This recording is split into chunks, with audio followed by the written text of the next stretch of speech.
I mean, there are some guys here. Um, it's not like I'm obsessed with them, right? It's not like I spent like hours and hours looking up their stats and trying to figure out what they're doing better than me. It's not like I had numerous sleepless nights wondering why on earth what on earth I'm doing wrong and what on earth they're doing so much better. That never happened.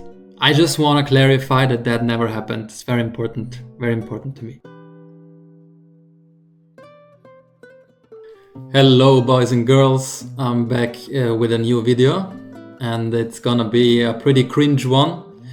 It's gonna be about me, my poker journey, my poker results and whatnot. And you might ask, if it is so cringe, why are you doing it? Let me explain. As we can safely assume that at least 95% of people watching this are poker players, I will actually explain my emotional issue with a poker hand. So this is gonna be some kind of weird metaphor. Forget about the weird stack size and the weird pot size and everything. This is GG 9 max with ante, so everything is a bit specific. And it is not important, I'm just trying to make a point here. So, in position c-bets, big size, and we call, so far so good. Then the 10 of hearts comes on the turn, right? So, what is, like, let's put it this way, let's pretend Hero here is a normal human being. What's happening here emotionally? Happiness, right? You just made a flush, you're happy, your body is producing a lot of dopamine, life's good. But what if Hero here is a poker player, a long-time poker player who already went through countless downswings? Or in other words, what if Hero is a paranoid, degenerate human being? You're absolutely hating life, right?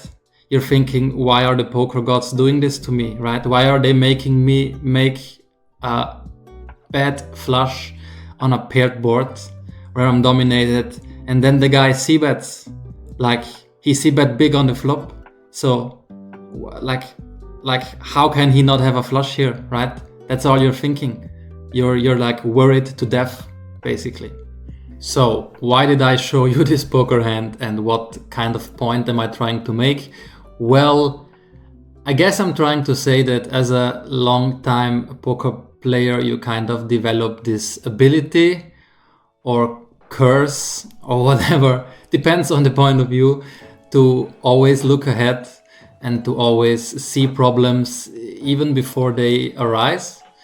And that's what's happening to me now as well, not only at the poker tables. So I basically created this YouTube channel a couple months ago, and so far not much is happening. Which is fine, you know, step by step. It's a grind like everything else in life, and so we're gonna grind it out, that's fine. But at the same time, the channel is growing a bit, you know, slowly but surely. A bit more people are watching, and so the point I'm trying to make here is that a normal person at this point would just be happy about it, right? And think like, this is going well, it's getting bigger, it's getting better, life's good and shit. But as a paranoid poker player, all I see is problems. and one problem I see is the poker community's obsession with graphs and results. I've watched enough poker videos myself, been in enough comment sections of other YouTube poker videos to know that the people are really obsessed with results. And so I'm thinking my average viewer right now, let's call him John. So John, he likes my content, maybe, you know, he learns a thing or two, applies some of the concepts I'm trying to teach here, But then let's say John goes on a downswing, a very long and terrible downswing. Happens to the best, so it happens to John as well.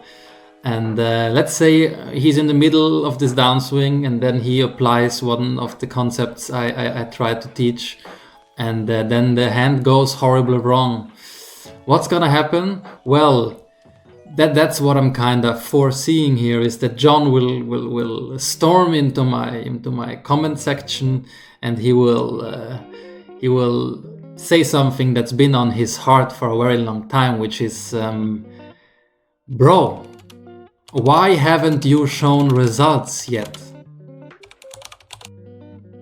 So the goal here is basically to outplay John and to show my results before he can even ask for them. Smart. And yeah, and that's what's gonna happen at the end of this video.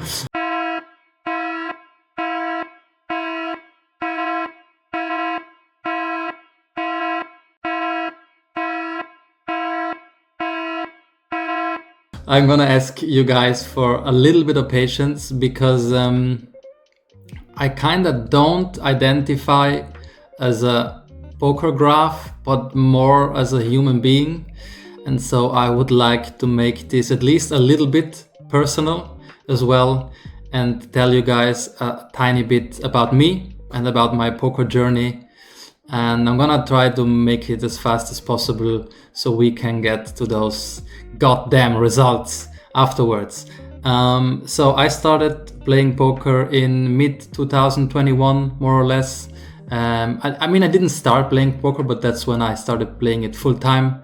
I made the risky jump, and I was playing NL50 back then, which in retrospect was a pretty bold move to go full time playing No Limit 50. I mean, financially speaking, it was no risk at all back then for various reasons, but still, it was a bit crazy. But I'm a kind of stubborn person, so if I have some kind of idea or plan, I can go full immersion on stuff like this. And yeah, but very quickly I had to learn that this is really, really hard to pull off by yourself. At least it was for me. I think it depends on the persons, but it felt a bit lonely as well to do it all by my own. And so I joined a poker CFP, Coaching for Profit. And I'm not gonna name the CFP. I don't think there's much reason for that. So yeah, I joined those guys, and then I was grinding a lot, studying a lot, working my ass off basically. And so that's when stuff started to go really well. So I went from No Limit 50 to like Schotting 500 in a year, more or less, a bit more. And so the progress was there, stuff was going well. And but then after 1.5 years my contract was done, and I left the CFP. And then kind of interesting, like poker wise it was going really well. All of a sudden I could keep all my income to myself, right? And I was playing more and more of No Limit 500. And so I remember having some crazy good months, financially speaking. And so one could say, what do you want more, right? I mean, life's good. And it was until a certain point, because then I burned out. Yeah, I burned out. Sounds a bit weird, maybe not something you hear so often in the poker environment. I think there's a lot of videos out there of crazy success stories, or like people doing dumb crazy shit and going broke. That one you see as well. But I think this specific thing doesn't get talked about much because it's not very spectacular. Basically it's just I mean, if you think about it, right, you're playing in a very, very competitive environment. You're doing an activity that is very isolating, I think. And yeah, guess what? This combination of things can lead to burnout. So it's not that surprising after all. Yeah, but I guess it was surprising for me because it hit me pretty hard. And so I thought about quitting poker actually numerous times. It was a pretty tough stretch. I had a really hard time sitting down playing and questioned kind of everything. I went to university before poker, so I had other options as well, and I was strongly considering them and just quitting for good. But then I guess what kind of saved my poker career was a very interesting thing. I kind of got to know a group of low stakes players through a friend of mine, and we started a coaching project together. So I started to coach these low stakes guys, and I enjoyed that very much. And some of these guys had amazing results afterwards, which just felt super rewarding. And so I guess what I found out for myself is that poker can still work. I just need more a bigger social aspect, I guess. I want to share, I guess, what I know, and be more in direct contact with other players and work together with them and yeah, help them out. And so the passion for poker came back, I guess. Yeah, I kept coaching these guys. Then I created this YouTube channel. I named it Washed Up Player, not only for fun, but also because I kind of want to remind myself to not get washed up, because I think the risk of coaching poker and doing a lot of content creation is that you actually stop playing. And yeah, I really don't want that to happen. I'm playing much less now than I used to, but I'm still playing very regularly, and I'm enjoying it so much more. But that's just me. I think everybody's different. I think there are some people who are like built for playing poker day in, day out, super competitive. Doesn't matter if it's all on your own, very isolating. Some people can just pull that off, and then they can have some very crazy poker careers, and that's pretty cool. But that's not me, I guess. And so I want to go down more that route of coaching and teaching people some stuff, content creation, whatnot. Not entirely 100% sure yet where the journey will go, but it feels like I'm on the right track.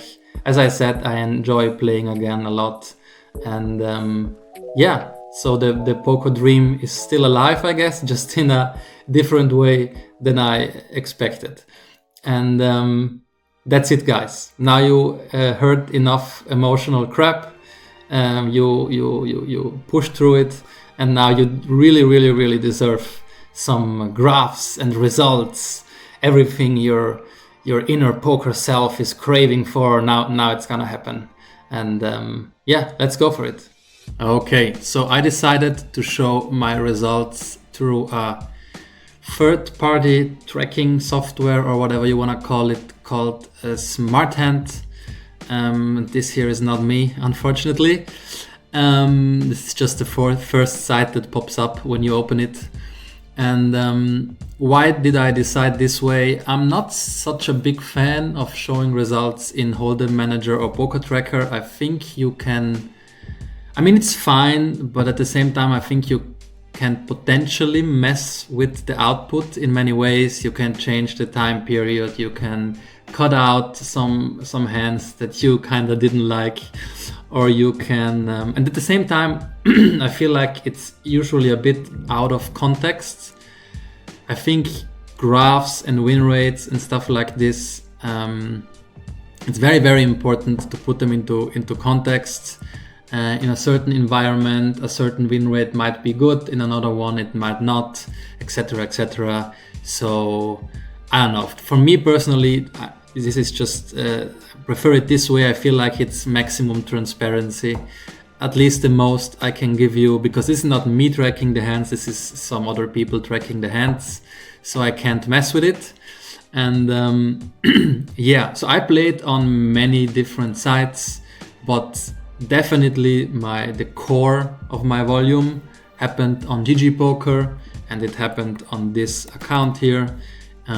So we're gonna look me up here, and you've probably seen this this name in my Playing Explained. It's the account I'm still using.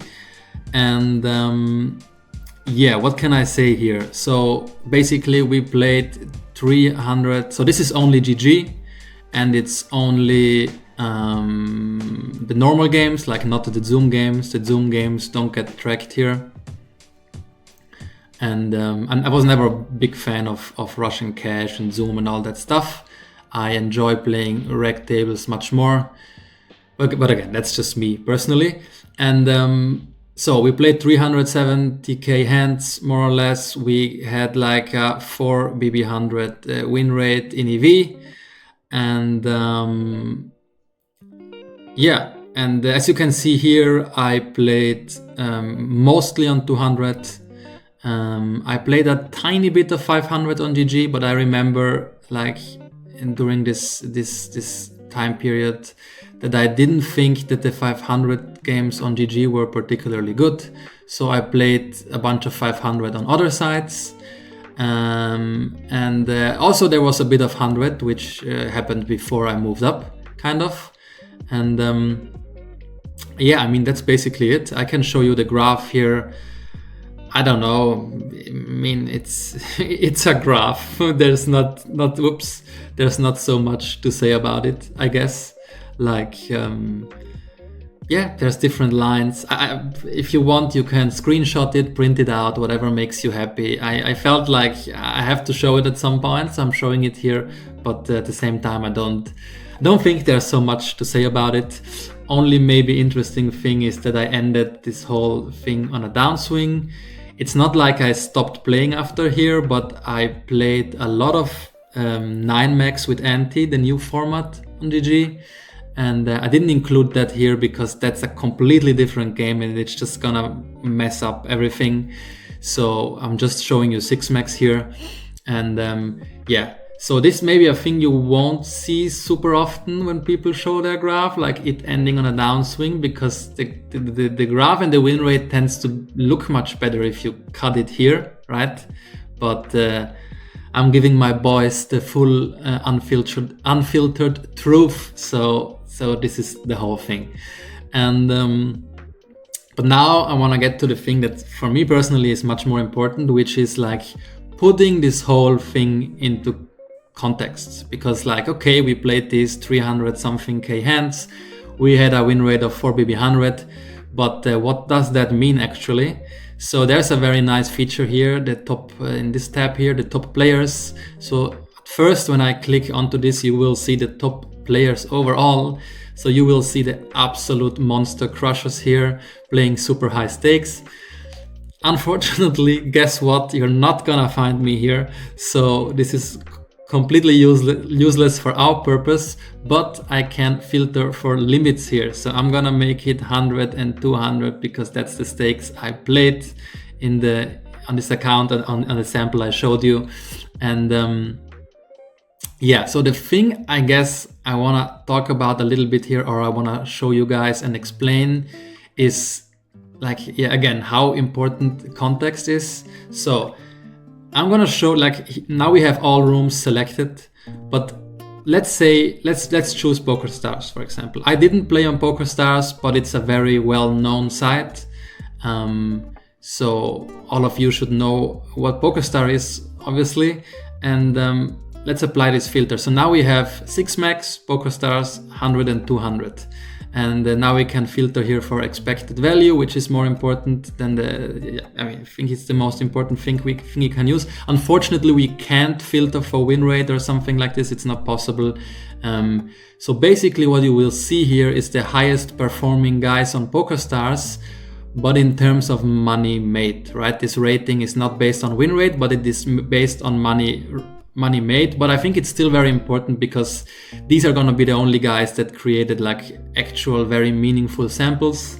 And yeah, so very high volume guys tend to be up a bit higher here, and low volume guys a bit lower. But we still have this feature here and can look at the win rate, right? The VBB 100 from these top performing guys. And now I choose PokerStars because I want to set everything a bit into perspective. So if we check out PokerStars here, the biggest winners, and we check out their win rates, like it's a bit hard to make. So we have different, like we have 7, 8, 7, 5, 4, 5, 8, 6, even 11, which is absolutely crazy. This guy must be crushing it. But now if we make like the average of this, probably around 6, right? Maybe 6.5, something like this. Doesn't need to be perfect, just to get an idea, right? Let's say 6. Let's say the average here is like 6. Yeah, 6, a bit more than 6, maybe VB 100. So that's the average that these highest earning guys managed to accomplish. And now compare this with GG Poker. Everything else remains the same. I'm just gonna change the site. And what we're gonna see here, like we're gonna again filter it for expected value. And now you're gonna see me pop up here as well. I guess that's why I'm showing it. And yeah, what you will see here is win rates dropping quite a bit. Now we have 4, 2, 3, 2, 1, 1, 1, 4. So the average here seems to be more like 2, 2.5, 2.5 probably, something like that. So again, we have the highest earners here. We have some very high volume guys here, obviously. I played much less volume. I was never a super high volume guy, and I was also always someone who played on many different sites. And but again, this is my biggest sample I have. That's why this is what I'm showing to you guys. It's the only really meaningful thing I have going, I guess. And yeah, so why are win rates on average so much lower here? It's very simple. It's the rake. Rake is much higher on GG. But that doesn't necessarily make it a worse site to play on. The promotion, like everybody knows this, I think by now, that on GG, like your income, like a big chunk of it comes through promotions and rakeback and all that stuff. And at the same time, the games run 24/7, which is something I appreciate a lot. Yeah, so what I'm trying to say here, I guess, is that I showed you the win rate, I showed you the graph, it's all a bit whatever. I mean, it's okay, but it's a bit whatever, like hard to put, like hard to really give it meaning. But I think if I put it into context a bit here, it makes a bit more sense. And I would say in this environment, I did somewhat well. And yeah, and that's, I guess, why I think I am at least, how to say, I am, this should give me at least the ability to teach you guys a thing or two about mid stakes and low stakes. I think I know what I'm doing when it comes to this environment again. And yeah, so win rate wise, we did pretty well. And I mean, there are some guys here. It's not like I'm obsessed with them, right? It's not like I spent like hours and hours looking up their stats and trying to figure out what they're doing better than me. It's not like I had numerous sleepless nights wondering why on earth what on earth I'm doing wrong and what on earth they're doing so much better. That never happened. I just want to clarify that never happened. It's very important to me. Okay, that's it, I guess, getting an update here. That's it, guys. I hope this clarifies a thing or two. For me, it was kind of important to get this thing out of the way. So that's what we did. And yeah, I hope I'll see you again in the future, and have a nice day. Bye-bye.